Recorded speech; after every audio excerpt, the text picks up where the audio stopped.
So a lot of you guys already know who this dude is. This is Wes Watson, all right? So he is basically the primary focus of the internet that loves to pick a dude out and just light them up. He is the central figure of that community right now.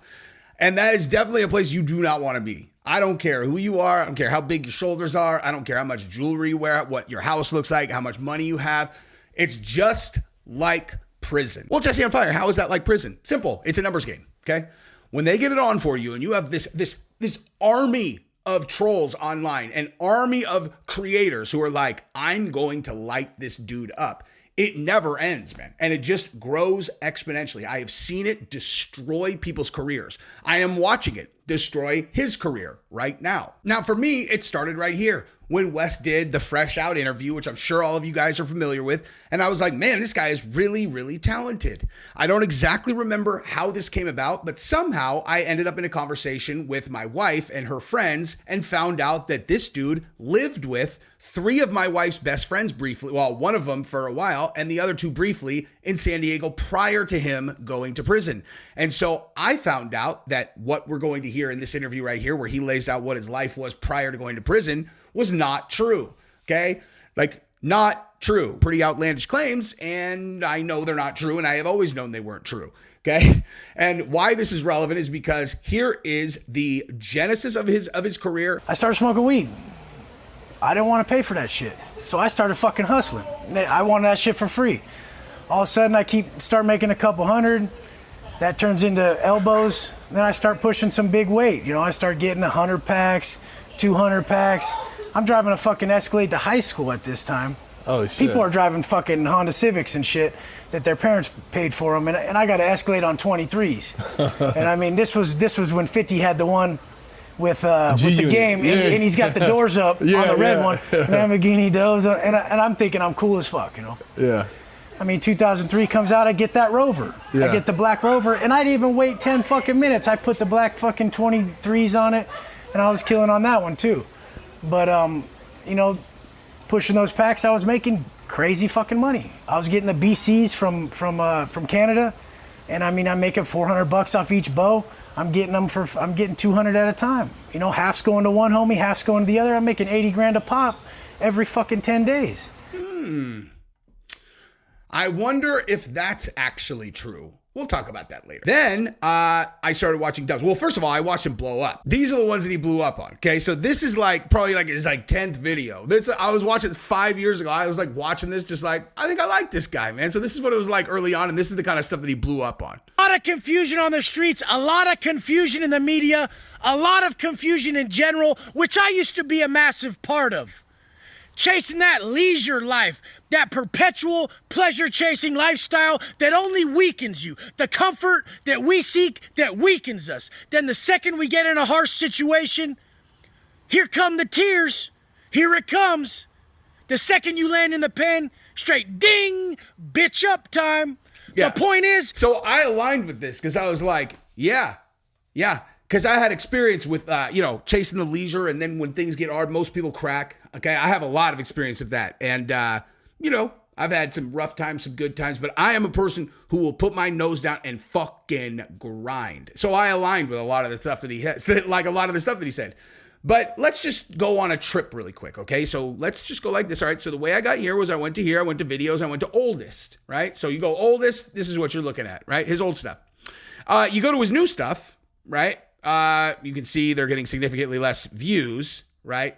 Because he's talking from a $30 million property, okay? And this is what he's like now.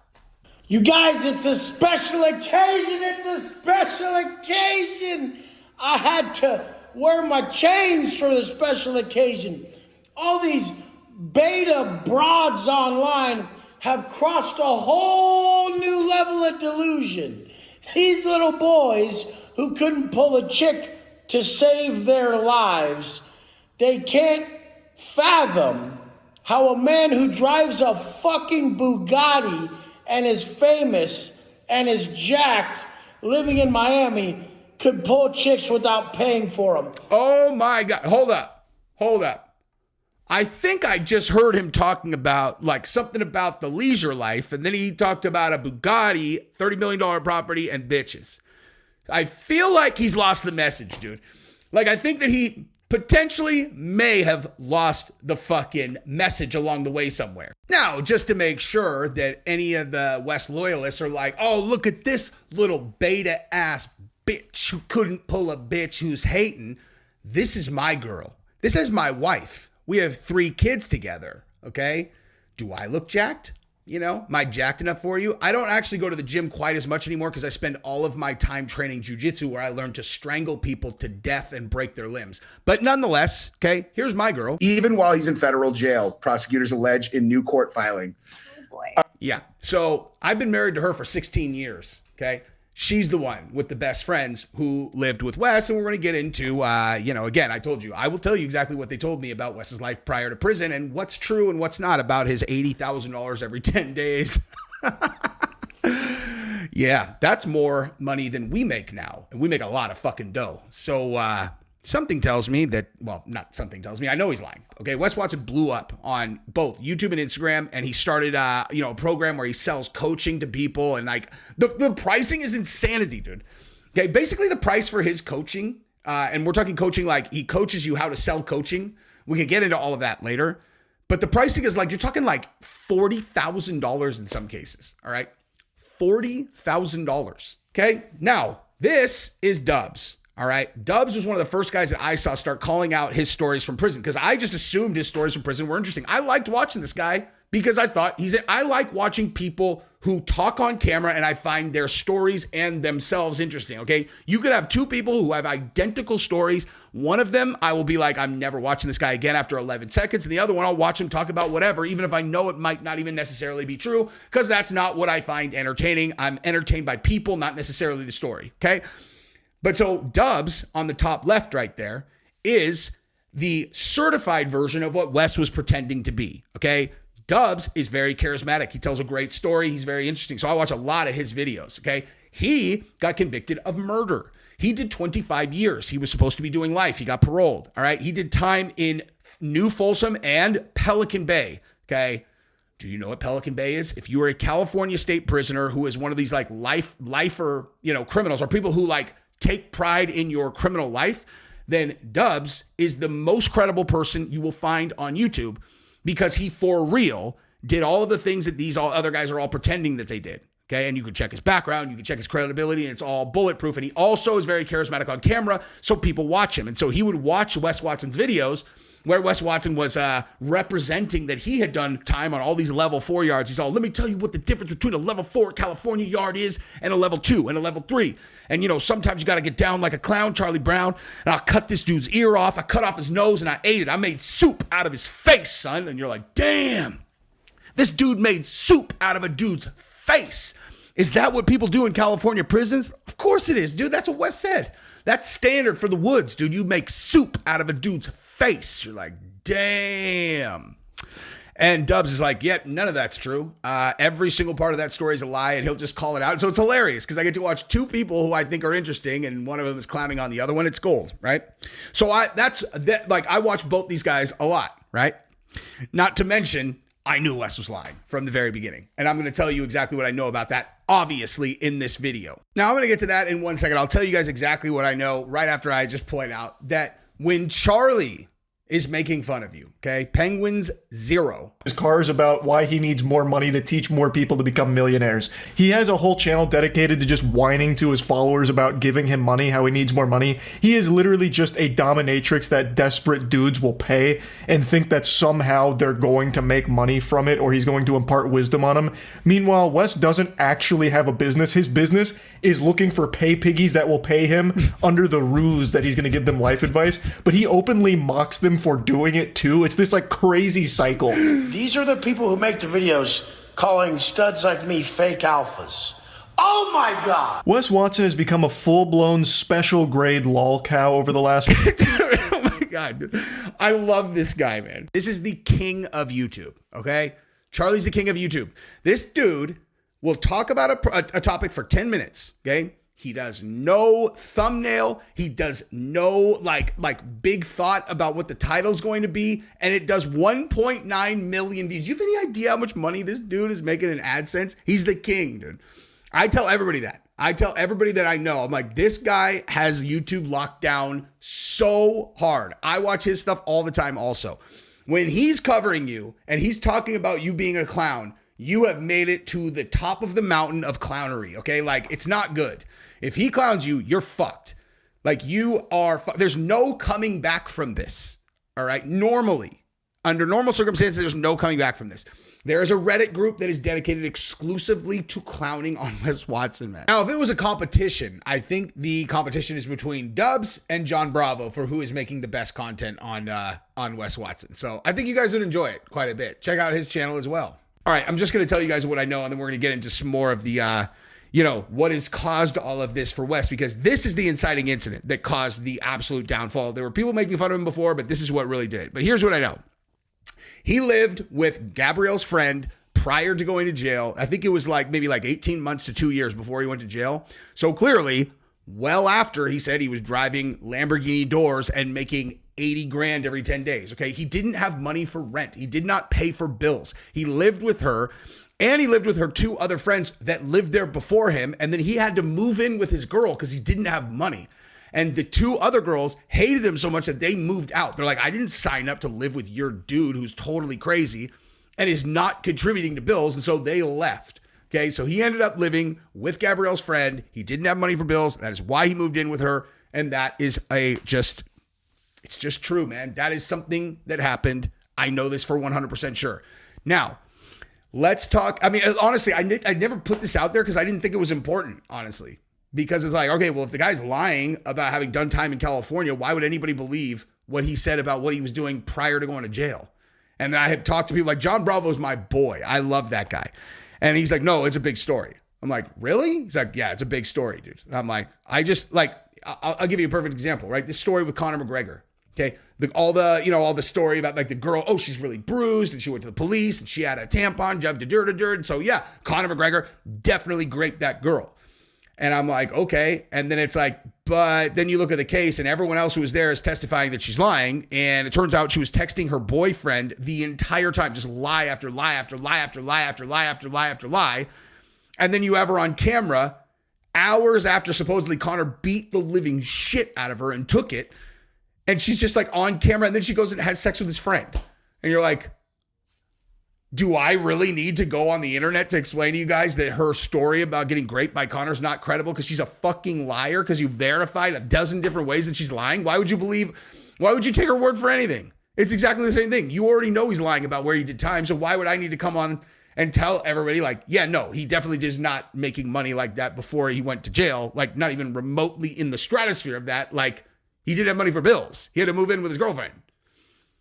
But apparently it's a big story. So there you guys go, dude. There's the big story. Now, I am not a person who's rooting against this guy. I never root against anybody. I actually find it a repulsive, personality trait to want to see people get destroyed unless they are complete evil bad guys. I don't actually think that's what this guy is. I think he got carried away. Now, this is a horrendous look. Okay, when I saw this, I knew this was coming, dude. When I saw this whole scene, let's watch it real quick. I knew that he was going to get destroyed, and that is exactly what's happened. But let's watch him commit career. Have you even been allowed to ask the question? I know what you're going to say. Then what was I going to say? You're going to say, why can't you ask the question? Okay, so that's not what I was going to say. What I was going to say is, how in the world can you create a standard that it's inappropriate to ask somebody, how come if I don't have X thing, because I don't value X thing, does that mean X thing is actually valuable? You've never experienced it, so you can't speak about it. You think that I haven't experienced wealth? I was asking if you did. Even poor people experience days of wealth. I was asking if you did. I don't know who you are. But even poor people experience days of wealth. And so the thing is definitely not. Definitely so. Not. Definitely so. I've lived the lowest lows and the highest highs. Well, what's the distinction? After you make X amount, hundreds of thousands of dollars, if you look at these studies done on this, it does not. I don't fit no fucking studies. It does not hugely improve a person's life. Are you proud of who the fuck you are? That's not true. Just for the record, I am definitely not here to defend Wes Watson here at all, but that is not true. Why Well, don't look you at, even are let you me proud? get- If you look in the mirror, would you guys say this motherfucker's proud of who the fuck he is? That's a bag of trash, dude. Pull your fucking shirt Because off I've and been- tell me you're fucking proud Because of yourself. I've been to fucking prison? Jesus Christ, Because look I've been at to you, prison? bro. You got 10-inch arms and tits. Men don't have tits. No, you they guys. go to prison where they get fucking Fuck yeah, where they get do. raped up the ass. You've never been to prison. Look, That's he's talking what about shit you happens. don't know. They go to prison where they get let's do raped. Now you this. get your ass Hold on, beat hold in on, front hold of on. You think that everybody. that's better? Guys, You think that that's better? Let's let him give his definition of success. And then Having tits and 10-inch arms is what a man is, let's you let him- guys. let's let him get Please his- don't listen to that. So this is the part where I'm going to have to stop, and I can't help myself. I am just going to say the following thing, okay? People who flex the check out the size of my arms thing, okay? Now, I don't know if everybody knows what my world is, but my world is combat sports, okay? I cover UFC, I still cover UFC. I cover a lot of other stuff now. But that's a world I'm dialed into, okay? As soon as I'm done with this video, I'm going to jiu-jitsu. And in our world, the guys that literally all they do is lift weights. And then, which is fine, dude. If you just want to lift weights, that's completely fine. Lift weights, get huge, that's awesome. But if you both lift weights and then use that as a reason that you think you can punk people around like you're this big violent threat, okay? That's what I'm talking about. I want to make perfectly clear. People who work out all the time, good for you. That is a positive thing. But if you work out and you get jacked and then you use that to throw your weight around you better not step to me, okay? I cannot tell you how stupid you look to people like me and people who come from my world. Because we're like, that's not going to help you, dude, okay? That's not going to help you. You can have all the muscles in the world. All that's going to do is make you tired fast. And then we're going to hurt you. Although you probably won't get to the part where you're tired because you'll be unconscious before you get tired. Okay? Getting big muscles is not a reason to flex yourself as a violent threat to people like us. Okay? People come in with muscle bound all the time. We whip their fucking ass, dude. It doesn't help. Okay? It's going to hurt you in that world. So you should, A, stop acting like a violent threat, period, because you're a fucking grown-up. People should be able to look at you and know. You don't have to, there's no reason you need to even, Wes, or fucking, what's his name that Steven Strangles people was messing around with God, what's his name, dude? The guy that, the strength cartel guy called out to fight and he pulled a knife on him. Those guys, they're a fucking joke to us, dude. You go around, you throw your weight around. Your weight is non-existent. You don't know how to fucking fight, guy. Okay? Stop telling people you're going to beat them up unless you go and learn how to beat people up. Otherwise, people who know how to beat people up are going to look at you and believe me, whether they say it or not, because generally you keep it tight to the vest, what we're thinking is, okay, scary. Oh, scary. Scary. You know what I mean? It's ridiculous. It's dumb. Don't do it. If you're a big guy, learn how to fight and then stop telling people about how you're going to beat them up. I remember just everybody stop talking about beating people up unless you know how to beat people. If you know how to fight, maybe you can talk about it. If you don't fucking say it. Because for sure, here's the other thing too. People who know how to fight, don't say it. Okay? The people who know how to fight, don't say it. Because you want to know what else you learn when you know how to fight is that there's always someone tougher than you, much tougher than you. I go on my channel all the time. People talk shit in the comments or I'll just yell, strangle you unconscious. I never respond to them because I'm like, maybe. There are a lot of people that could strangle me, The end. Generally speaking, though, if you set it into the comments, the likelihood that you could strangle me is pretty low, but I don't know. I have no idea who you are. There are lots of people who could strangle me. It'd be idiotic for me to claim that I'm going to beat a guy up when I don't know what their martial arts experience is. Hey, what's your martial arts experience? I can squat 500 pounds. Okay. That's what you got? Then I'm going to fuck you up, dude. Okay? If that's your serious answer, I'm going to fuck you up, man. Anyway, I'm going to probably stop on this for now, but that's probably enough for now, I think.